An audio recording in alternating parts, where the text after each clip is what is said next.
Okay. What was your impressions as you went to Selby's, and what was Raffles like? Well, to give you an idea of how we felt about the place, we called it Shangri-La. It was a lovely spot. It was on the Ohio River. It had beautiful pastures, nicely kept grass that kept them clipped. And at that time, of course, I wasn't used to board fences. I mean, I was used to walking barbed wire fences, and to get on a place that had nice board fences and that were well kept, Jimmy had several men that would come there all the time. And it was a beautiful place. Mr. Selby had a very nice home. And Raffles was something new to my experience. Now you have to remember, at that time I was a polo player.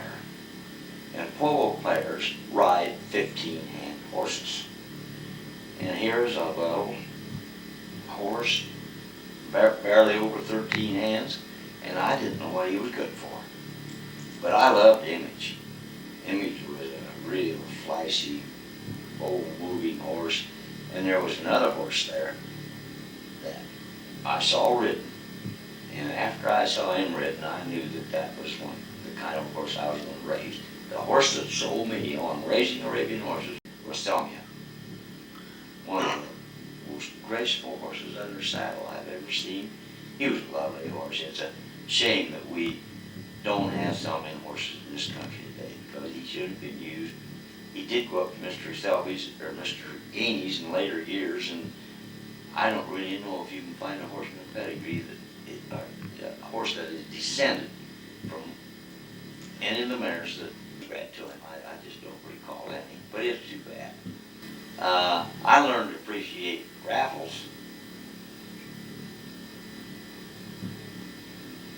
I don't remember how many years after I got acquainted with the Selby program, probably 3 or 4 years, when all of a sudden I realized the very best horses that were being produced at Selby's were the Raffles horses.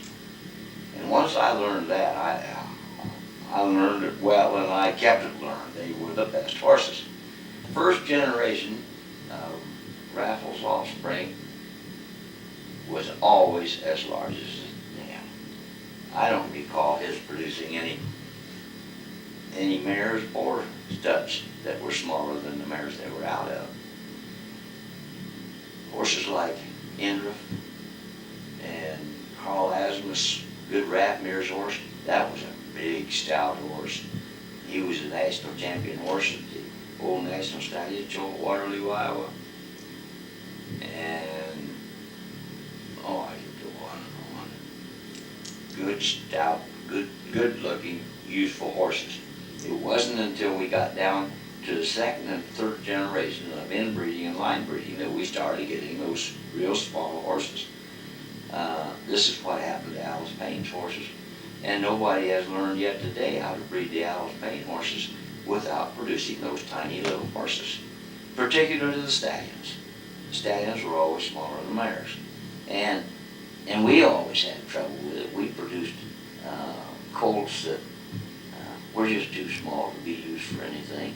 The fillies were generally quite a lot bigger than the colts. And this went on until Winraff came along. And when Winraff happened, he just didn't carry that small gene. So we've been able to steadily increase our size with the Winraff sons and grandsons ever since Winraff happened. If Winraff hadn't been born, we would have been through. Our line breeding program would have been through. Now I want to go on record for that, because that's the way it was. It's the truth of it. And I had foreseen what was going to happen because of Alice's program. She had a very narrow genetic base because she used the daughters of Raffaira, who was by Raffles. She bred the Raffles daughter Raffaira back to Raffles and produced Raffleda, Prochi, and Affaira. And then she bred a Farrah to Raffles and produced Celeste. Now that was her broodmare band. She had a daughter of Raffles, 3 granddaughters of Raffles who was out of the daughter of Raffles, and then another daughter of Raffles who was out of a granddaughter of Raffles who was out of a daughter of Raffles, if you follow me. I mean, these horses were really inbred. And then she bred the fillies from those mares to sons of those mares. And the resulting offspring were tiny little horses, very tidy but very tiny. And there was no way in the world she could increase the size of those horses because she didn't have enough numbers and she didn't have variation enough in her genetic base to get variations to choose from, to select from. But we tried to get around this by using 6 different mare lines so that we would have a wider genetic base. And so far it's working, it's saving us. Back to Winraff, who was his dam? His dam was a Gariff daughter out of Rafjita. Okay. And Rafjita, of course, was by Raffles out of Imagita. Imagita was by Image out of Arita. And Arita was by Ribal out of one of the old line-bred Randolph Huntington breeding program mares, a mare called Nimnera. And that Huntington program was very simple. It was a line-bred Naomi pedigree. The only female in the pedigrees of those Huntington horses was Naomi. And Naomi and her daughter Nasli, who was by Kismet, a desert-bred racehorse that was brought to England by one of the army officers that had served in India. And the only other blood besides Naomi and Kismet was another desert-bred racehorse, Maidan. And one other exception. You remember that General Grant was given 2 stallions by the Sultan of Turkey, and one of them was Leopard. Linden Tree was the other one, but Randolph Huntington never felt that Linden Tree was of the caliber of Leopard. So he bred one of his Naomi mares to Leopard. And that was in that line of horses. So actually it was Naomi, Kismet, Maidan, and Leopard. He produced about 5 generations of horses in this group. They were all just Naomi, Naomi, and Naomi. And that was the line that Winraff sprang from. The Randolph Huntington mare was bred to the Burke's son, Ribal, and as you recall, Burke was given the credit for producing the accent in the Blunt Wentworth band of horses. But Arita then was bred to Image and produced Imagita, and Imagita produced, of course, Imraff and Raffi and Rafjita and Jita and our Jita. I left out a stud. Imraff, Raffi.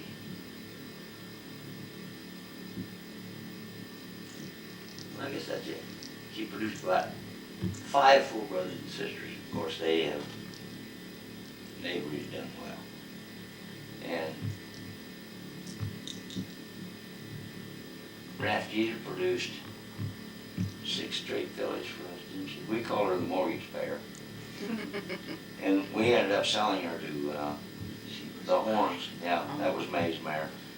May, I came home one night and May said, "I've sold Rafjita," and I said, "You've done what?" And Rafjita was down at Jimmy Dean's. I had loaned her to Jimmy Dean to raise a filly. He bred her to Raffi to raise a filly for himself. And he had told me that she wasn't in foal. This was in the fall of the year, and he said she isn't in foal. So Horns called up and wanted to buy a mare, and May sold her some. For money. Okay, tell us about how you acquired Gareth. Well, we sold Selmage to Basie Tankers, to Almara. We had beaten Indriff at the National Stallion Show at Waterloo, Iowa, with Selmage. So Basie came down to look at him, and she could afford to buy a show horse, which is what she wanted Selmage for. We sold her Selmage, and Garth Buchanan and Mars Boyd had been out to Jimmy Dean's shortly after this happened and told Jimmy that we had sold Selmage to Basie. So Jimmy assumed we had some money. And he told those two ladies to tell me that if I would come out, he had something for me. Well, boy, we'd been desperately trying to get our hands on some Raffles fillies, and having a one-track mind, that's the only thing that occurred to me was that Jimmy had located, or he decided to sell us a Raffles daughter. Well, boy, we gathered up our suitcases and packed them and took off for Selvidge. I mean, practically that same night. We drove all night. It was a 500-mile drive out there. We got there about 6 o'clock the next morning. Jimmy and Thelma were eating breakfast.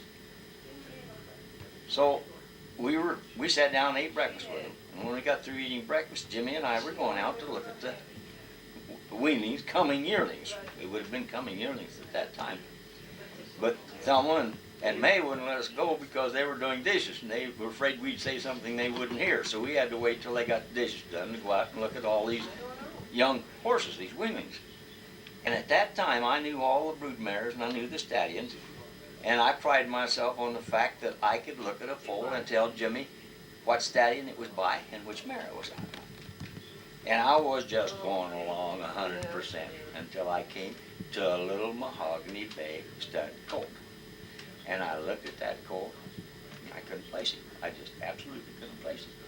I said, Jimmy, I know he's by Raffles, but I have no clue who his dam is. And Jimmy said, do you remember that little bay pot-bellied star filly that I got from Mr. Williams down in Texas 3 or 4 years ago? And I said, you mean Toy? She was a tiny little fine thing, and they nicknamed her Toy. And he said, yes, this is Toy's first foal. Well, it just happened at that time that Alice Payne was looking for a colt out in California.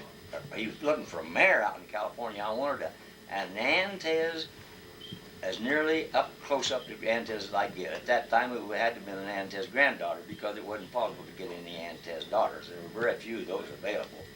And Margaret Shuey had the best of them.